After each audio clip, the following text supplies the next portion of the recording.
Da har vi vært på pressekonferanse på Brann stadion. Her står jeg med assistenttrener til det nye Brannlaget og Brannklubben, Jonathan. Nå må du fortelle litt om deg selv. Ja, jeg heter Jonathan. Jeg er 33 år gammel, fra Danmark og ny assistenttræner. Jeg er kommet her med flere og ser frem på at jobbe stenhårdt for Brann for at sikre succes i 2025. Hva sportslige kan du vise Brann og klubben?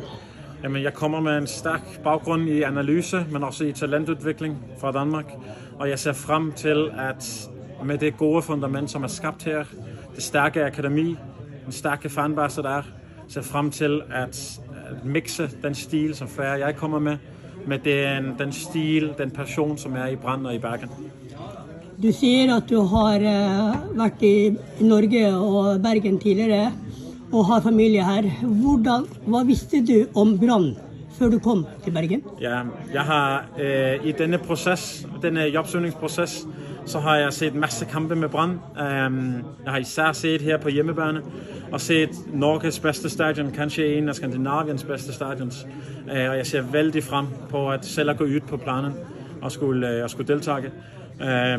Og så har jeg fulgt med i den optur, det comeback, som Brann har gjort til topfodbold i Skandinavien. Det er en vældig god historie, og den glæder jeg mig til at videreføre. Hvordan skal du videreføre den sammen med Freyr? Hvordan vil du være med og bygge den klubben videre? Ja, vi skal starte med det stærke fundament, som er lagt, og så skal vi lægge på vores egen stil, som handler om fremadrettet fodbold, som handler om passion, som handler om højt pres, og samtidig med de fodboldmæssige ting, så skal vi tage den næste stik og se på talentudvikling. Det er vigtigt for os, at vi får endnu flere Bergen-spillere at se i klubben og på banen. Så du ønsker lokale spillere velkommen til Brann og Bergen i fremtiden? Ja, så klart, men jeg ønsker også de bedste udlandske spillere her.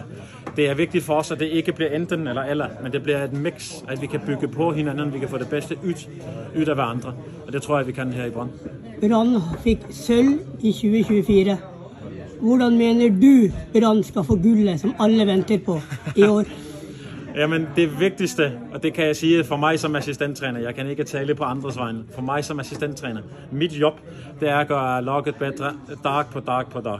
Og mit job bliver primært på træningsbanen, med at sørge for, at vi er så bra forberedt som muligt til kamp, og at spillerne også udvikler sig selv individuelt. Jeg har en stor passion for spillerudvikling, og jeg ser en stort potentiale i Brann, for at vi kan løfte spillernes niveau. Vi skal til at lokke salg i Brann, store salg, som ikke er blevet gjort i klubben de sidste mange år. Dem skal vi gøre her med god spillerudvikling.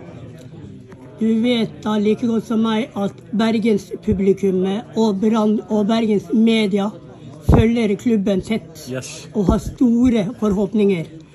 Hvordan skal du og dine kollegaer møte dem i hverdagen? Dem skal vi møte først og fremmest med åbenhed, men dernæst med den samme passion, som de viser. Tilskuerne kommer til at se, bare vent, de kommer til at se passion, både for mig og for Freyr. Jeg er kanskje lidt atypisk assistent på den måde, at jeg sætter ikke bare på bænken og kigger. Jeg kommer også til at være passioneret, og det kan Brann-fansene glæde sig til, og jeg glæder mig til at møde dem. Dere fik møte Brann-spillerne her for ikke længe siden. Hvordan var første møte? Det var bra, men det var kort. Vi har jobbet gennem med forskellige grejer i dag, så det var et vældig kort møde. I morgen skal vi møde trænerne rigtigt. I morgen skal vi møde spillerne rigtigt, og vi skal have første træning med dem, og det glæder jeg mig meget til. Det er sjovt at være her i aften, men det er sjovere at være på træningsbanen. Det regner ute, og det gør det mye i Bergen, det ved du. Hvordan bliver det? Det bliver fint. Det første, jeg skal købe mig, det er en regnjakke, og dernæst gummistøvler. Når jeg har det, så tror jeg er en rigtig bergenser. Det håber vi. Lykke til. Mange tak.